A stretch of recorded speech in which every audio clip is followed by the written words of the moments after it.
Inside the Mafia, two suspects in a case involving the shakedown of a local strip club appeared in court today. The former boss of the patriarchal crime family. Think that his words in 1999 came back to haunt him here? Well, what do you think? I don't think it helped. When the gavel struck, the bravado of crime lords and gang mafias began to unravel.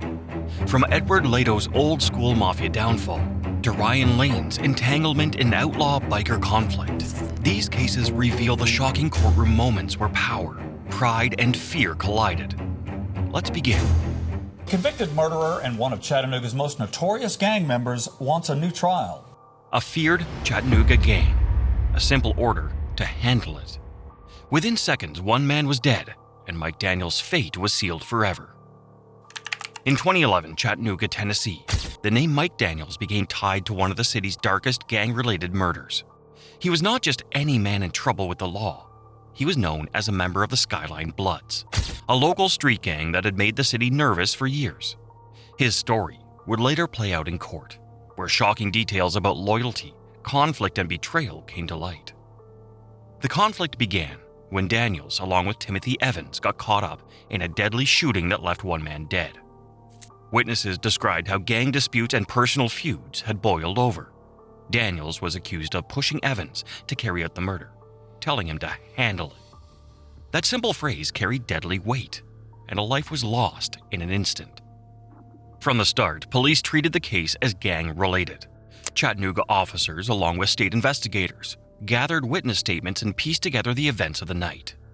Expert testimony on local gangs showed how Daniels was connected to the Skyline Bloods.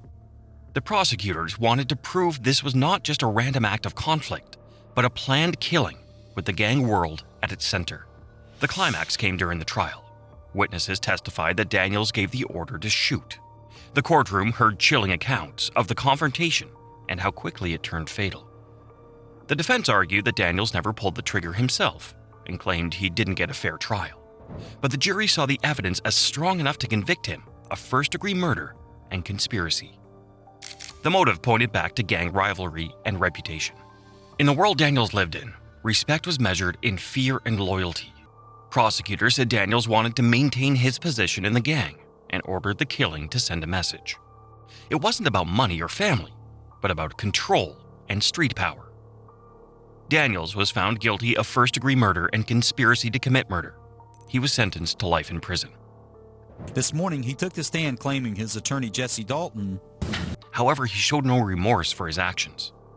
Later, he appealed and asked for a new trial, saying his lawyer, Jesse Dalton III, had been ineffective and even kept him from testifying. The higher court reviewed his claims, but in the end, the conviction stood. For the community, the case was another painful reminder of how gangs destroy lives. A young man was killed, families were left broken, and another man threw away his life to the prison system. In court, Daniel showed little remorse while the family of the victim carried heavy grief. The city of Chattanooga saw once again the real cost of gang conflict. Daniel's downfall proved that no gangster is untouchable. But our next case isn't about extortion, it's about cold-blooded murder. When a young gangster lured two undercover detectives into a deadly trap. Today's decision sent shockwaves through the families of Detectives Nemrin and Andrews. Two undercover detectives, a planned gun deal, a young gang member with a deadly plan. By the end of the night, both officers were dead. In March 2003, New York City was hit with a crime so shocking that it shook the police force and the community to its core. Two undercover detectives, James Nemorin and Rodney Andrews, set out to do their job, removing illegal guns from the streets. Both men were known for their dedication and bravery, and that night was supposed to be another step in protecting the city they loved. But what began as a simple undercover mission quickly turned into a deadly encounter with a young man named Rennell Wilson. Rennell Wilson grew up in Staten Island and became involved with a violent street crew. At just 20 years old, he was already caught up in the dangerous world of substance, weapons, and fast money. On March 10, 2003, Wilson arranged what appeared to be a gun sale with the two detectives. But instead of following through with the deal, he had something far darker planned. During the meeting, Wilson pulled out a gun. In cold blood, he shot both detectives, killing them where they sat. Not only that, he searched their bodies for valuables and stole their car. His action sent shockwaves across New York. 2 brave officers had been taken away in an instant, leaving behind grieving families, colleagues, and an entire city mourning their loss. Wilson, register number 714-60053, is refusing to voluntarily submit to hand restraints. The inmate is located on the recreation deck on range number 2. The investigation into the murders was swift and intense. Detectives from across the city poured every resource they had into finding the killer of their fellow officers. Witnesses came forward, evidence was gathered, and soon all signs pointed directly to Ronell Wilson. Because New York State's death penalty law had been struck down, the case was handed to federal authorities. This made the situation even more historic. Wilson would face a federal capital murder trial, something that hadn't happened in New York City for decades. Hold on, Steve, hold on. Wilson's trial began in late 2006 in Brooklyn Federal Court.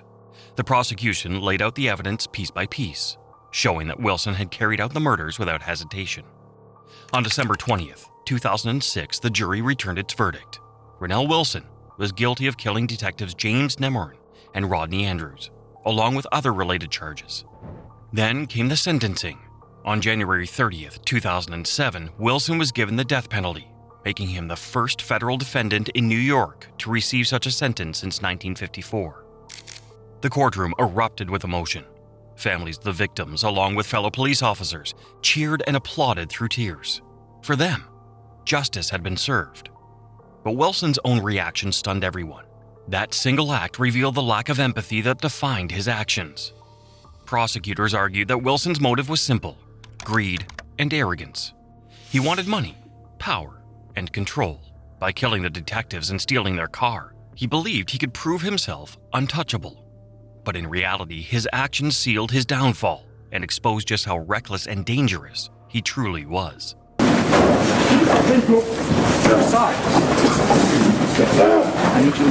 Wilson's case didn't end there. He appealed his sentence, and in 2010, a court overturned the death penalty due to errors in the trial.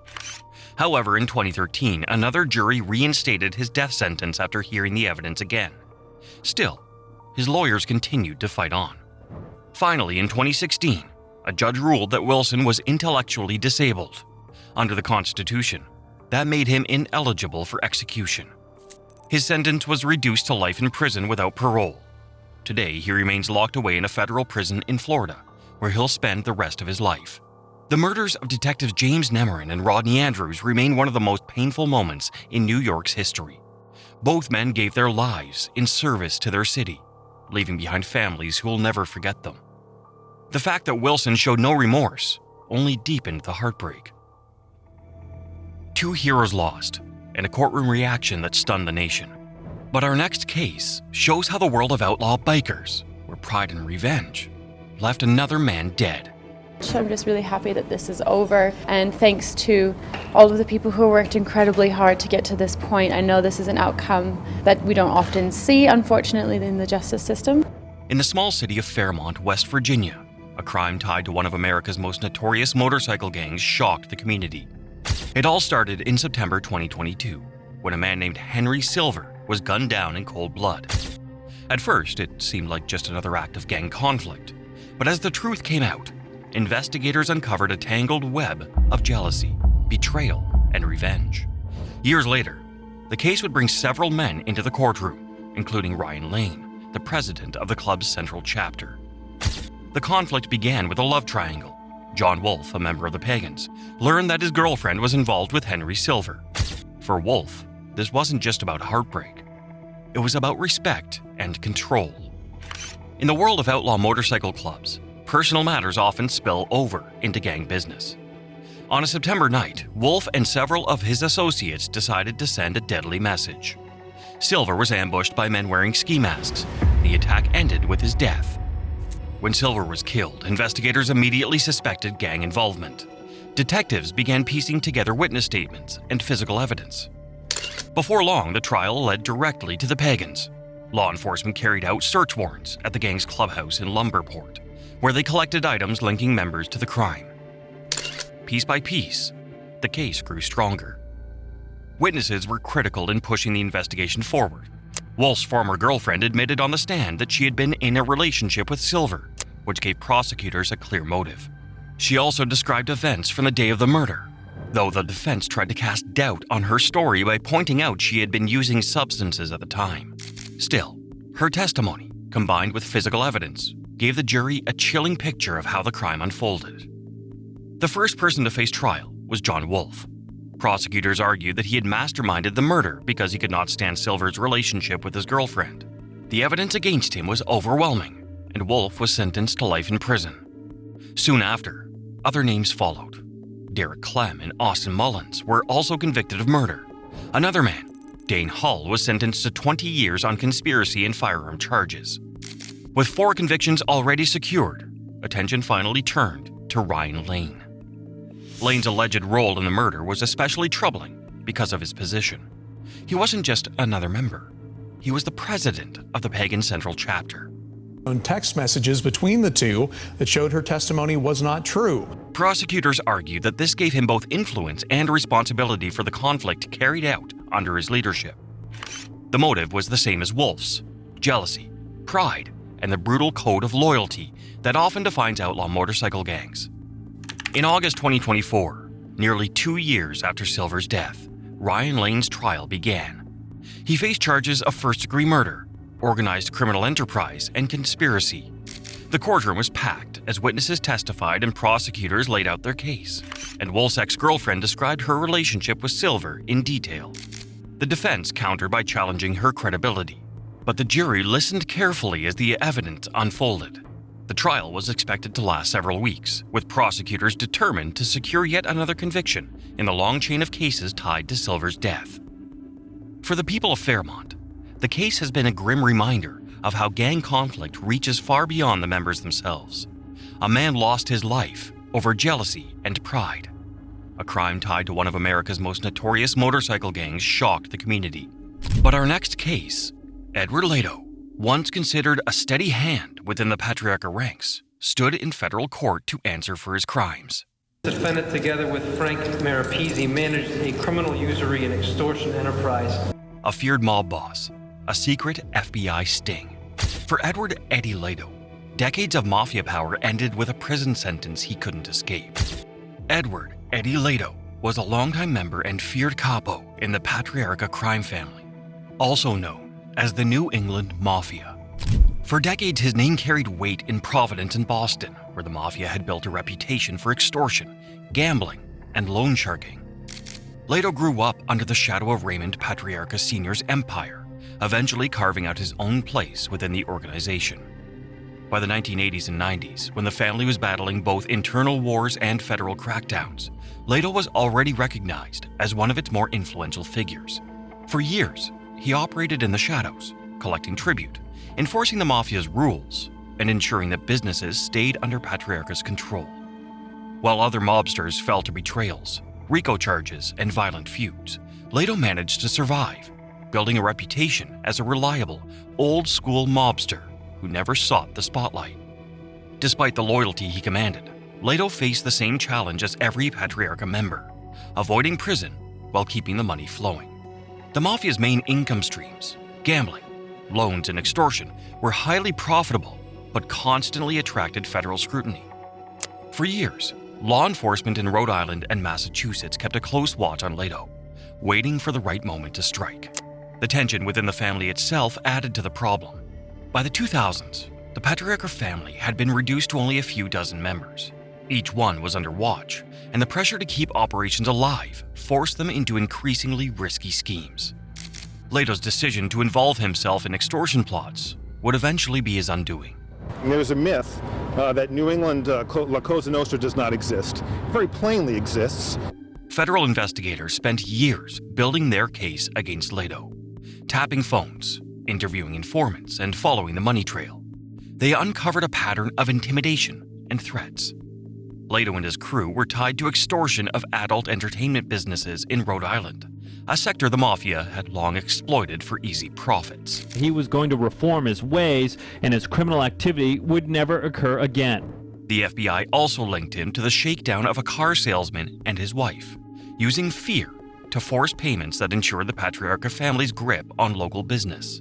Prosecutors described these actions as classic mob tactics, applying pressure, creating fear, and making it clear that refusal was not an option. As part of a broader crackdown on the New England La Cosa Nostra, the investigation finally provided law enforcement with the evidence needed to bring Lato to court. In 2012, the case reached its peak. Edward Lato, once considered a steady hand within the Patriarca ranks, stood in federal court to answer for his crimes. Rather than risk a lengthy trial, he chose to plead guilty to racketeering conspiracy. It was a stunning moment for a man who had spent decades avoiding serious prison time.